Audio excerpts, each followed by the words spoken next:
Hello, and welcome back to the Spiritual Therapy WRLD podcast, where we discuss all things holistic wellness and delve deep into the realms of spirituality, psychology, and human consciousness. I'm your host, Arrianna, and thank you for tuning in again, or if you're new, welcome. On today's episode, we have a returning guest, Kelly Kendrick, a certified life and empowerment coach whose mission is to divinely guide others on a personal, soul-centered journey. Welcome, welcome, welcome, and thank you so much for being on the podcast again. Thank you for having me. No problem. Okay, so today we're going to be talking about kind of navigating the different seasons of life as we did in our first episode together, but we're going to also talk about the intentional wellness of living a soft life rather. So in the last episode, we kind of covered the main seasons, I would call it, your sowing season, your silent season, your grieving season, and your winning season. And there are so many different transitions and challenges in life. These are not the only seasons that you will go through, as you know. So I just wanted to start off with the reminder that we go through many different seasons of life, and you can go through more than one season at once. And life is not one dimensional and requires us to go through things to grow and evolve. So, in continuing the theme for empowerment of Women's History Month this life, we are talking about soft life and intentional wellness. Okay, let me pause. All right, so living softly in a fast paced world allows for us to slow down, respond instead of reacting when we begin to integrate wellness into our daily lives. So, when navigating the more difficult seasons, this is where I feel we should lean into soft life and intentional wellness more. So, we're going to dive right in. Many of us find ourselves caught up in the bustle of life, and this is just a general definition for me, and I'm going to ask you in a few moments what is your definition. But for me, soft life and intentional wellness is about cultivating a lifestyle that prioritizes our physical, mental, and emotional well being. And it also involves us making the conscious choice that supports our overall health and happiness. So we know we live in a world full of distractions, pressures, and intentional wellness provides you with a foundation for finding balance and finding meaning in your life. It's essential because it allows for you to live with greater purpose and authenticity. So, fostering a deeper sense of fulfillment and contentment can happen when we begin to build these foundations. So, one of the first steps to cultivating this lifestyle, I think, is self awareness, being able to take the time to reflect on your values and your priorities and your needs, and seeing what you need to adjust to make your life a little bit more easier, and then begin to set those intentions. What would you define as soft life or intentional wellness? Well, I would have to honestly say your definition aligns with really what I think about when I think of the soft life. And my definition of the soft life has kind of changed over time because originally it was lots of just relaxation and not being involved in the daily things that I had to do daily. And I was like, well, that's not really how it's going to work. But for me, soft life, once I started to tap in, deals a lot more with like my physical well-being, my mental well-being, my emotional well-being. And so in doing that and cultivating that and making sure all of those things were working well, that helped me to really tap into the soft life. And so once all of that was aligned, then the external started to link up with that as well. So that's kind of like how my definition of what it is to have a soft life. And there are ways you can do that every single day. hmm And that's my next point is that there are ways that we can do that every single day just by the simple things like you said, exercise, what we're putting into our bodies, what we're consuming on social media, making sure we're getting out of the house, connecting with people, and building community is a great way to start that as well. So at the end of the day, it is about what finding works best for us individually and then committing to those practices to promote our overall well-being daily. It's not about finding perfection. It's not about just resting. It's not about just luxury spa days. It's really about internally being at peace and being happy within yourself and within your life. So, softness also embodies qualities such as gentleness, compassion, and openness. So, when we're talking about intentional wellness, Embracing that softer side approaches our inner selves and others with a different level of kindness and empathy that begins to pour outward towards other people and how we interact with them. So it's about letting go of those expectations and just allowing for the vulnerability to happen and for your growth to begin once you begin to embrace that softer side of you. And if you, I would say, maybe have been a little bit hard, it is a little bit of a transition to be like, okay, I can be soft. I can be relaxed. I don't have Yeah. to be, so tense all the time. So, also cultivating a soft mindset can help to foster those deeper connections within yourself and your community. So, online, we'll see that soft life might refer to, like I said, the luxury spa days, but it's really about a life that is free from over worrying, over stressing, and knowing that you have the power and the choice to be intentional about your day, be intentional about your wellness. So, again, remember it's not about achieving perfection, but embracing the process of self discovery and growth and being patient with yourself, giving yourself lots of grace. And don't be afraid to seek support from others if you're not sure how to integrate that lifestyle into yours already. So, softness will truly add a depth and richness to your journey, and you want to approach attentional wellness with curiosity and compassion. So, if you're not sure about how to integrate that into your life, get curious, try some different things out, and see what works for you. Again, it's individually based on what works for you. Everything is not going to work for everybody. So you already defined what soft life means to you. Can you tell me how you would feel if it differs from other lifestyles or cultural norms that we have today?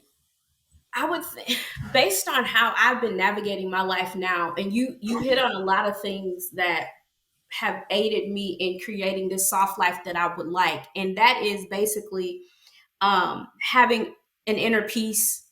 And you mentioned about not really worrying, and so to the extent to where that's always on your mind, and so that has helped me with this whole soft life. As far as the culture, society wants us to be rushed. Society wants us to always be doing something. And I just feel like at this point, to be able to slow down is like one of the first steps in saying, hey, I want a softer life. And that's the reason why I'm like, okay, yeah, this is something that is attainable. One thing I think people overlook is that they're like, oh my goodness, I want this soft life, but can I really have it? And you truly can. It's going to look different than what others, their idea of soft life. But I do feel like, to go back to what you were asking, is that the culture that we live in is very rush, and it's like if you're doing anything opposite of hustle, then are you really living? And it's like, yeah, I can really live and get have the desires that I have be met, as well as have an enjoyable life. Hmm. I love that. Yeah, because society wants us to rush. They want us to participate in the structure that we have. And we need to be working on building a new structure Yeah. because the structure we have is not helping us as humanity. It's not No, at all. I feel like that's where I am at this point in my life. And I really think it's because of this career change.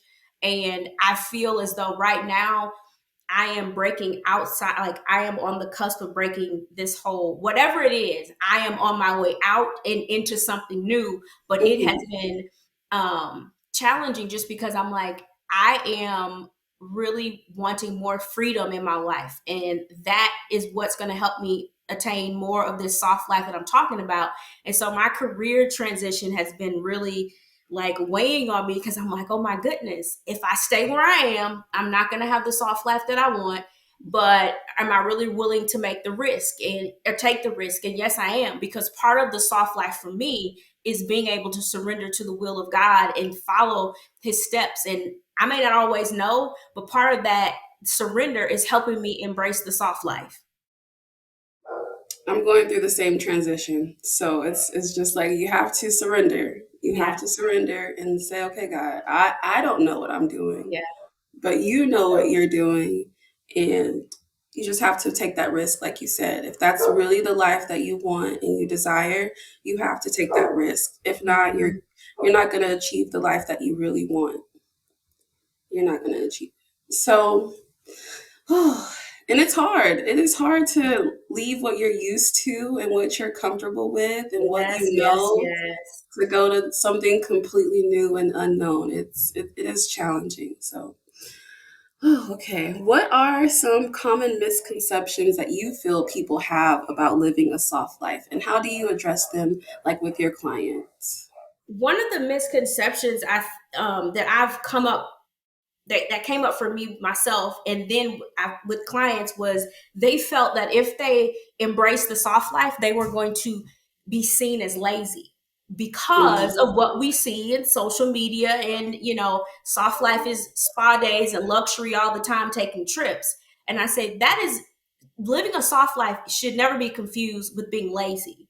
When you are being intentional about your day, intentional about your time, intentional about your energy, putting rest on the top of your list for a few hours, that's not being lazy, because when you're rested, then you will be productive. So I've had to speak with clients. They're like, I want to do this, but I don't want it to look like I'm lazy. What do you want your life to feel like? That's more of the question. mm. So that is one of the misconceptions. And I'm like, you know what? If you are working toward a life that involves softness, however it looks, don't get stuck on, hey, I feel like I'm being lazy. That's not the case. That's truly not the case. Sorry, we have an interrupter. But that's a great question. What do you want your life to look like? And how do you want your life to feel? Yeah. And not based on what you're seeing on social media or someone else's life. What do you internally want your life to feel like? And that takes some time to sit down and just reflect and really figure it out. It doesn't happen overnight. Like you said, you're No. going through many different transitions as you're trying to, transition into a new career. And it takes time. So we just have to be mindful of that as well. Yeah. Now, in your experience, what are some of the key benefits or challenges that you find your clients face when they're trying to start that soft life transition? The first thing is the mental block of, can I really do this? And it's the fear of, if I do this, what will happen? Um, and we always start there with the mental block.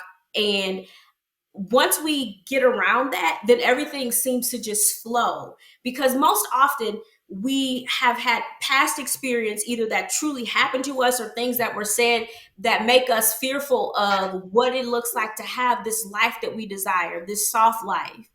And Mhm. working through those, and like, what does it look like for me? What am I really afraid of? Because some of the times, I know for me, I was thinking like, what, Kelly, what are you afraid of if you leave teaching? And true enough, the first thing was um the security that I would not have from like the paycheck. And I get that. That is so like valid and real in our world. But then I dug deeper. I said, Kelly, what else? There's something else. What I found was my definition of success didn't match those around me, and I was afraid I wouldn't be successful. But my idea of a soft life, the desires that I have for myself, my family, don't include some of the things that work for other people. And so working with clients to get them past that mental block and then the fear, they're able to break down and see, what do I really want and how can I get there? So then we start working on that so they can create the plan to live this life that they truly desire. So it's always a sense of fear Yeah. starting out, some Mm-hmm. type of mental block. Mm-hmm. I think that's normal for any transition. We Oh yeah. always have that sense of fear, and that's been rooted in us for quite some time. And I think that a lot of people don't realize that we are blocked by fear. It just in our everyday life, like even some people get, concerned or worried about calling off from work. And it's like if you need a mental health day, you're Please call in. please call off that job. Everybody, Yeah. please call in and take your time off, because and one of the things I wanted to piggyback on is I've been doing morning pages where I write and just write. And one of the things that came up for me dealt with fear. And at the moment that I was writing, Holy Spirit was like, Kelly, I want you to listen to what fear is saying to you. And fear was really leading me to the fact that I just, again, was afraid of what success looked like for me. My success may not look like everybody else. And then I was like, you know what? You are afraid that you won't be the success, you won't be a success because you're no longer a teacher in a traditional career. And after I had written 2 to 3 pages, just expressing and really talking to fear, I realized that, you know what, fear, you're always going to be here, but you're not going to lead how you're not going to I'm not going to allow you to lead me in every situation. That's not going to be the case. I will recognize that you are here, but I'm going to work past that. I love that. You said talking to fear, Hmm. actually verbalizing to Yes. fear that, sorry, one second. Okay, so you were saying that you were actually talking to fear, and I've never actually talked to fear or wrote or journaled and like addressed the fear. Hmm. So that is something that I will actually be trying, and I encourage everybody else that's listening to try that as well because that can be very transforming. Oh yeah. That can be very transforming. Okay, I'm sorry. The dog came in and distracted me. I apologize. That's okay. Um, but yeah, so addressing the fear, talking to the fear, actually figuring out what it is you're afraid of, Hmm. and Hmm. then being able to change your perspective Yep. or redefine whatever it is that you're afraid of Yep. so that you're no longer afraid. Yep, that's accurate. That's how you work through it. Because otherwise, you're just going to constantly repeat the cycle of, mental block, fear, I'm not successful, or whatever it may be. So, yep, have those hard conversations with fear. That stops us from almost everything. So, Okay, I'm sorry, one second. Okay, sorry about that. So, yes, working through the fear, addressing the fear, and anything else that might be a mental blockage, and just knowing that it might be a mental block while you're addressing it, but once you begin to address it, then you can get through it. All right. So you mentioned that you do morning pages. So that is just like basically like a form of journaling, and you just start right when you wake up. yeah, to explain that just in quick detail, the author of this like 12-week course, her name is Julia Cameron, and I came across it from some other books of hers that I purchased that were inspirational, but this one is a 12-week like independent coursework on just expressing yourself and how to be tap into your god-given creativity. And so this is week 10 for me, and part of the curriculum is to do morning pages where you just get up in the morning when you have your time and you just write. There is no prompt, you just write what comes to mind. And I've been doing it for 10 weeks. Number one, I am so proud of myself because it's been every day for 10 weeks. I think I may have missed just 2 days. What I have found to be so helpful is that it offers me more of a space of expressing myself and celebrating myself versus what I thought was going to be like, oh, this isn't going right. I'm sad about this. I'm upset about this. And so, morning pages is something that I would highly recommend for people who, whether you're in a space where you're trying to find your creativity, tap back into your creativity. But I will honestly say it has just opened me up to more self discovery. Like, that's Mm. the purpose. And she does have um, different parts that come with it, different books, and they have prompts and activities for you to do. But it's just a way to find out who you are. Like, we are all creative beings, and I think that's part of this whole soft life too. Express your creativity. That's part of being soft, is showing who you are. And so that's why I have found so much value in those morning pages. I have 2 more weeks left, but I'm like, I'm gonna continue because things are happening. Life is softer, and I know who I am. I'm expressing myself. I'm getting past mental blocks in those pages, so it's well worth it. Well, congratulations, because 10 weeks committing Thank to that, no matter how many days we might miss, you. that's a Yeah, big I'm so accomplishment. surprised, but thank you, thank you, thank you. You're welcome. And I'm going to definitely try that out because it sounds like once you begin to get through those first couple of weeks, Hmm. everything else underneath starts to come up, right? Yes. And then it's like Yes. a huge shift. It is. And, It and you is. just can't go backwards. No, Once you tap into that, you can't go backwards. not at all. Yeah. Okay. Well, I'm gonna try that out. I'm gonna look up her books too, and I'll drop some links in the description. My next question: how can individuals incorporate elements of a soft life into their daily routine, even those, or especially those who are used to the more fast-paced life of living? I'm going to answer this question backwards because even with some of my people that are closest to me, one of the things is they're like, what do I do with time when when I'm not doing anything? The first thing I would tell people is just to do nothing. Be okay with being bored. Be okay with doing nothing. And there is so much power in doing nothing. And that is really the first step when it comes to creating the soft life. The soft life requires us to slow down. And it Mhm. can be very scary for people to slow down. And I'm saying that for people who are newly retired, um, empty nesters, maybe people who are in between a career. Slowing down is like the first, oh my goodness, I'm slowing down. Shouldn't I be doing something? Yep, you should. You should be doing nothing. There, Resting. yes. And the art of doing nothing. And even though I have never truly lived the like maybe corporate life or super fast paced, when I started this whole, yeah, I'm getting into the soft life, being still and not having a jam-packed day, I was like, oh my goodness, I haven't done much today. And I'm thinking, no, you have. You've rested, you've taken care of your children, you've done whatever it is, but you were fully present. Mm. The soft life requires stillness. It also allows us to be fully present.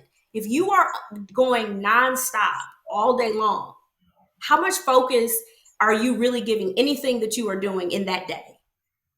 And so that's what I would tell people: slow down first and see what it's like to do nothing. Then, once you're comfortable with doing nothing, it would be beneficial, excuse me, for you to find something, maybe a past hobby that you put to the side because of whatever family, career. Tap into that again or find a new hobby. But there are things you can do. And as far as daily, for me, um, having a cup of tea. I don't care if I'm at work doing it or I can squeeze it in before, but find something that gives you this feeling of centeredness. That will Mm. carry you. You can do that every day. We have 5 to 10 minutes every day to find something that will center us. And Mhm. that's part of the soft life. It doesn't have to be big and just Grand, yeah. grand. It does not. It Even can this just be simple. be so simple. And I know you asked one of the misconceptions. One of the other misconceptions is it has to be something big. Sweetie, no. Sip your tea or drink your coffee while it's hot. That's that's luxury. And Be, enjoy the moment. enjoy the moment. Be present. Yeah. Mhm. I love that. And then on the days where you're not doing anything too, I would suggest write down the things that you did accomplish, because a lot of times we'll find we do a lot in the Mhm. day, Yes. even when we slow down. Yes. One of the things I would like to say about that is um, I've been talking to my children a lot about task management over time management, because we'll be Mm. like, oh, I'm up from 7 to 7 p.m. and I have this much time. But if you're jam packing your day with too many tasks, you're not being efficient. So it's like, what can you truly get done in maybe a 4 hour block and have time to relax? And so being task management minded is also key to the soft life. We need to stop doing so much because we want to be productive beings. We truly do, and we can be, but we need to really make sure we're focused and present with what we're doing, which helps us increase that productivity. And we want to be productive beings because that's been programmed into us that we Yeah. need to be productive all the time when we don't. We No, don't need to be productivity productive. can be I folded laundry today. I did Celebrate the that. dishes. Yeah. Yes, and let it be.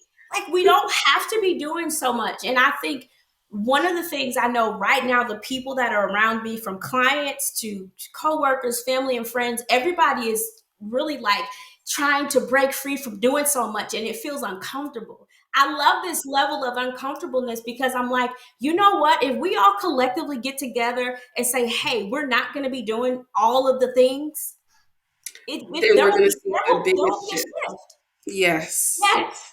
Yes. And it's like we're just waiting on the collective to catch up. It's like we're waiting on Yes. everybody else to be like, yes, we no longer want to do all of these No, things. We all quit. the no, no. So I feel like that's coming. And once we get past the fear of doing nothing, and we find things that we like to do, and we really incorporate the soft life, however that looks, every day, to recenter ourselves, yeah, we're things are definitely going to shift. Those things that you mentioned are really important. Task management minded, making sure to be present in the moment, and then being okay with having a less productive day, but still knowing that you did something today. And Yes, that is what you celebrate. You celebrate yes, what you accomplished today, yes. not what you want to do in 10 years or in 2 weeks. You No, focus on the day, and even just going outside and just taking a breath of fresh air, however it is that you need to recenter yourself. I feel like you touched on some really important parts there. And I wanted to ask you, since you brought up your daughters, what is it like for you to be an example for them of what to become? oh, don't make me get all teary eyed. So it's I think I am just amazed that I am aware, number one, that I'm an example, but also that they are receptive.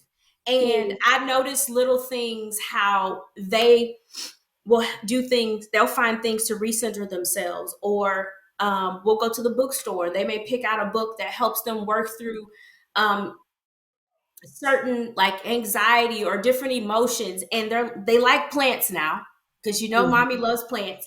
But Yes. I'm very honored to be the example, because my goal for my girls, and even people that I coach, is that I want to share my life experiences in hopes that there's something that you won't have to go through because of the wisdom that I'm sharing with you.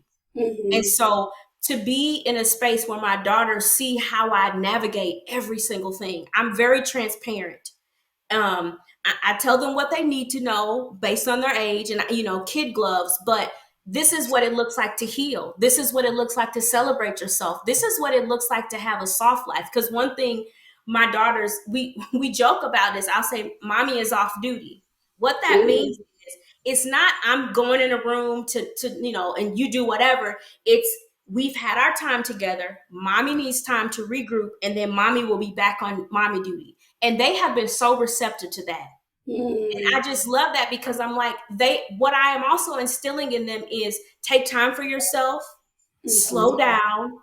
Things that can't get done won't get done, and you're still going to be able to be present. And I really am just honored to actually be in this space to show my girls um, how I'm living my life. And hopefully they will utilize these same tools, because they have free will and they can Yeah. choose what they want. But I hope that what they see in me, they're like, you know what, my mommy did that and it worked out well. I'm going to try that too. It's something to always have to fall back onto, even if, when they're going through their own journeys and maybe they Yeah. try something new, they'll be like, okay, mom did this. Let me go Yeah. back. Let me go back and do that. So that's beautiful, and continue being a great mom and great Thank you. coach. Thank you. Thank you. You're welcome. Now, I guess we've kind of probably already answered this, but this is my last question. How do you maintain balance and prioritize your self care while pursuing any goals or projects? I would like to say I extend myself grace, and I have learned to only do what I can do. So at the moment, I am transitioning out of teaching, which requires me to apply for other jobs, hone in on other skills. I'm doing that. I'm also still working full time and coaching, and also working on a workbook that I would like to put out into the world later this year. But I have realized that it's not about how much I do, it is how efficient I'm doing it. And so I may make a small task list. When I say task list, it may be 3 things that I'm going to do for that day. Rest will always be one. And that doesn't mean 2 to 4 hours I'm napping. That is a time to regroup. But I maintain it every day because I give myself the grace. I may say, Kelly, how did you show up for? I'll check in at the end of the day. How did you show up for yourself today? Okay, you did one, two, three. Okay, great. But it's never a thing where I didn't do enough. And that is what helped me realize that these transitions that I'm going through that are happening all at the same time in a roundabout way, they could still be handled gracefully and easily because I'm being intentional about them. That's like the key.